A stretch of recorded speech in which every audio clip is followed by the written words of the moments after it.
Greetings, and thanks for joining us once again for another biweekly update. My name is Carlos Salinas, and I'm the Regional Director for the U.S. Soybean Export Council. Again, a pleasure to have you here with us. This presentation is designed for key customers like you and for USEC's internal purposes. I hope you find the information valuable. If anything unique, please continue to send us your feedback so we can improve the presentation. As we always do, and before we get started, we'd like to share with you USEC's wide and diverse membership. Within this membership, we have soybean processors, soybean exporters, seed companies, equipment manufacturers, railroads, surveyors, brokers, among many other important stakeholders and funding sources. And we cannot forget or ignore the contribution of the U.S. soybean farmer. Without that support, this presentation would not be possible. There were many topics we could have addressed today. We could have talked about markets and prices, volatility. We could have talked about the political environment, weather, among many other topics that are being discussed among other through other channels. But I want to focus the conversation today on U.S. soybean meal purchase pace or export pace. I want to talk about the South American basis, and I do want to dig into soybean meal quality based on the most recent information that we received from our data supplier, Evonik, on soybean meal quality globally. So let's go ahead and get started. I think you are all aware about the USDA weekly export sales report that the industry tends to watch. This report, if you don't know, has two major components to it. It's got the current marketing year and the next marketing year. We are going to focus on the current marketing year because that's where most of the activity is at. This report has two elements within it. It's got outstanding sales, that is, commitments on the books that have not yet been shipped. And it's got accumulated exports through a particular time window. In this particular case, we're going to take a look at outstanding sales and accumulated exports for the week ending on May 11th. And the other information that is critical within this report that allows us to do some comparisons is that we can take a look at the data for the week ending May 11th in 2023, and we can compare that information to where we were exactly 1 year ago. So let's dig into some of this calculation. What we're going to do is we're going to sum the outstanding sales and accumulated exports for this week, and we're going to sum the outstanding sales and accumulated exports a year ago, and we're going to compare the sum of those two numbers and see basically where they stand. And we'll take a look at different regions and make some comparisons. So let's go ahead and get started. This example might help you. In this particular case, we're looking at the EU. The EU so far has 103,000 metric tons of outstanding sales, commitments open that have yet to be shipped. And so far, as of the week ending May 11th, we have shipped 543,000 metric tons of U.S. soybean meal to the EU for a total of 646,000 metric tons. When we look at a year ago, at this particular time, we had outstanding sales of 62,000 metric tons and only shipped 204,000 metric tons. So the sum was 266,000 metric tons. Long story short, the EU has significantly increased its purchases of U.S. soybean meal. They are up 143% based on this calculation compared to last year. Why do I mention the EU? Because the EU imports about 18 million metric tons of soybean meal, generally from South America, or they represent about 27% of overall soybean meal imports. Their soybean meal imports, as a matter of fact, are equivalent to 136% of total U.S. soybean meal exports, because the U.S. exports about 13 million metric tons. So I think it's important to keep in mind, we know about the situation in Argentina, the crop reduction. We know that Brazil has a lot of soybeans, but we need soybean processing capacity to turn those soybeans into soybean meal. That capacity is in Argentina, and Argentina has a very small crop. So I think we have to keep that in mind when we compare this to different regions, because the EU, as a major importer, seems to be moving to the US market for supply. So just a heads up. Let's take a look at Asia. Not all of Asia, but within this cluster of countries, we have some certainly important importers of soybean meal overall. We have Indonesia, we have Thailand, we have Vietnam, which imports significant amounts of soybean meal. But let's take a look where they stand with U.S. flows so far. This week, they have outstanding commitments on the books of 645,000 metric tons that have yet to be shipped. So far, we have shipped almost 1.9, almost 2 million metric tons of soybean meal to this region for a total of about 2.6 million metric tons. Where were we a year ago? A year ago, we only had outstanding commitments of 388,000 metric tons, very little, and accumulated exports of 2 million metric tons. So total, the sum of these two numbers is 2.4 million metric tons. So this region, overall, this group of countries are up 7% based on this calculation. You have to keep an eye for a few anomalies. Vietnam alone is up 72%. So not sure what the driver is behind Vietnam, but we have to keep an eye on that because Vietnam has a capacity to significantly increase its soybean meal purchases given its size. As a matter of fact, Indonesia, Vietnam, the Philippines, and Thailand alone, when you add their total soybean meal imports from all origins, they add up to about 17 million metric tons, or let's say 26% of total soybean meal imports. So this area, it's certainly important when we talk about soybean meal global flows. They represent about 132% of total U.S. soybean meal exports. So the U.S. alone on a, could not supply, obviously, that demand. But we know that this region generally gets its supply from South America, and the U.S. has been a residual supplier. In this particular case, it seems that for the EU and for Southeast Asia, the U.S. Is being demanded a bit more. So this is the part that I find interesting, and I wanted to share with you, because I don't think that demand globally has changed much from one year to the next. I think demand has remained somewhat constant. We can argue a little bit of an uptick or a downtick from one region to the other. But what changes the most are flows, right? Flows is what, and the supply from different origins is what changes, and those dislocations are important to monitor. But let's take a look at the Western Hemisphere, mainly Latin America plus Canada. This week, outstanding sales and accumulated exports add up to 6.1 million metric tons. When we look at those numbers and we compare it to a year ago, we were at 6.8, 6.7 million metric tons.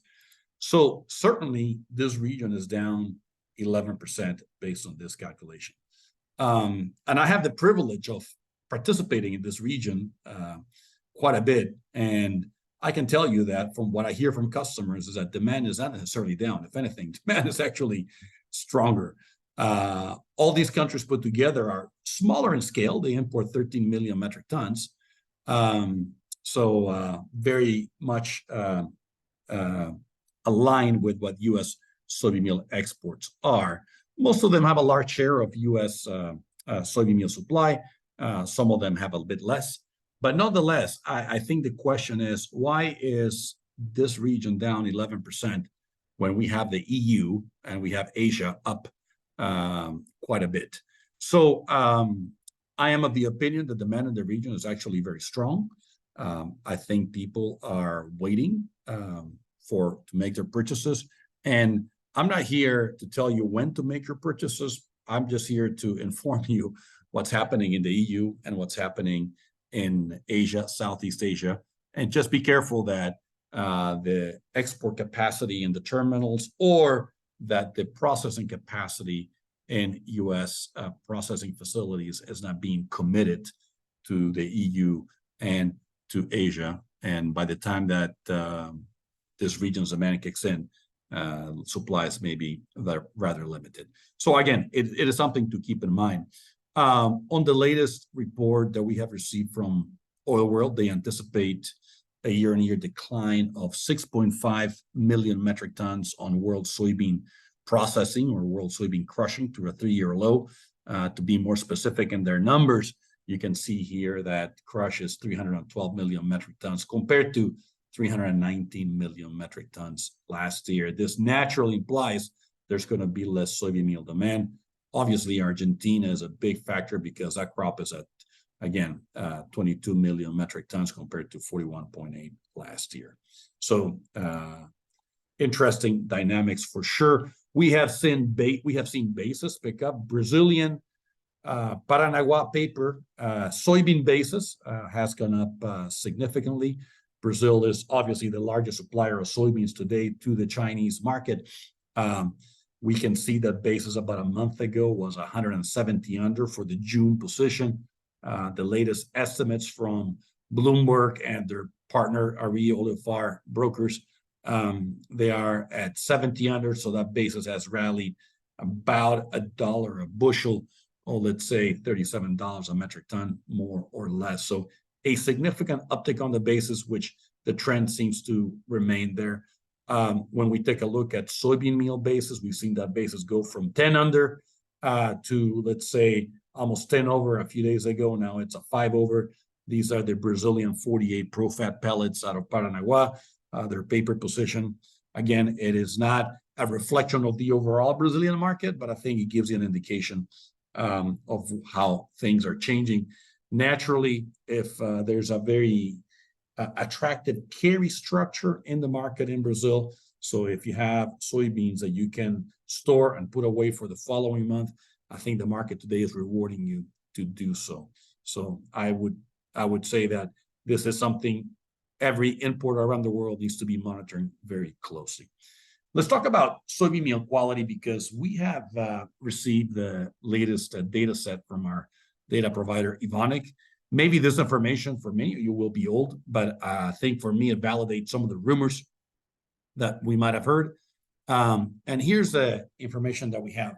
At USEC, we like to look beyond the protein. We think the digestibility of the protein, the amino acid profile, and clearly the energy components are a lot of variables that should be considered, and protein alone is not a measurement of quality for sure. So, but I know many of you last week asked me about quality and specifically asked me about protein.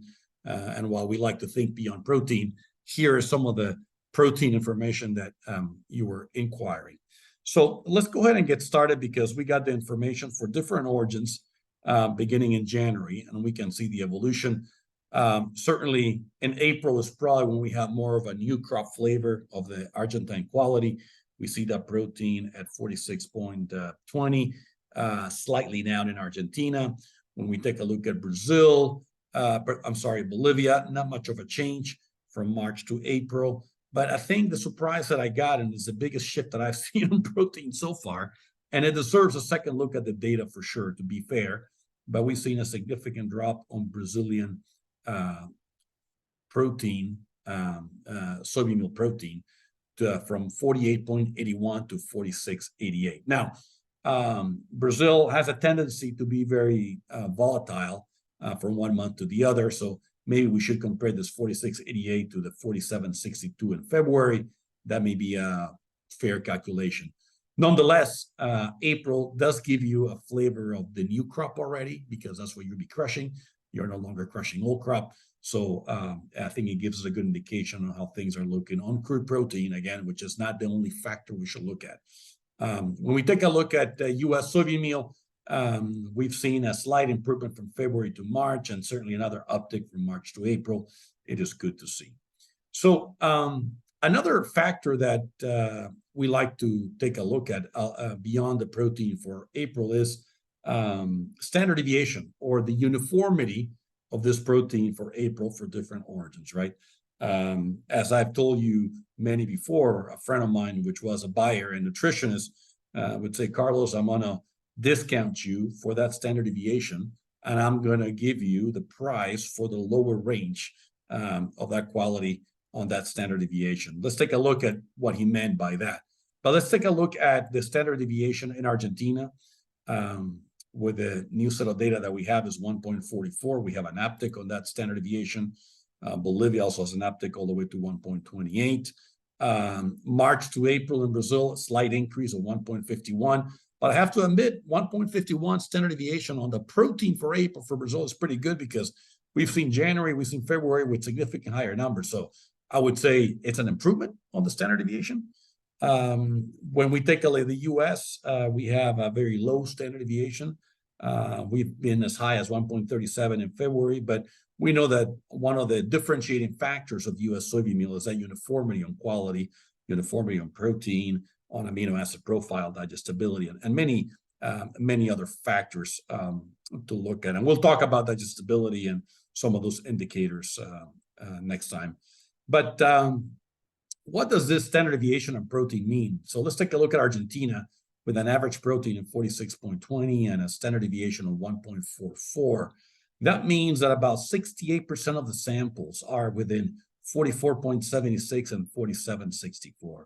And what my friend was trying to tell me is, with a one standard deviation, he was going to pay for 44.76, but that's what he could count on that he would get for me. He would take that lower range of the standard deviation, and that's what he would pay for. Let's take a look at Bolivia, 47.48, 1.28 standard deviation. That range, or 68% of the data sets, are within 46.2 and 48.76. It's kind of crazy to think that 1/3 of the data is actually outside of that, but that's the reality.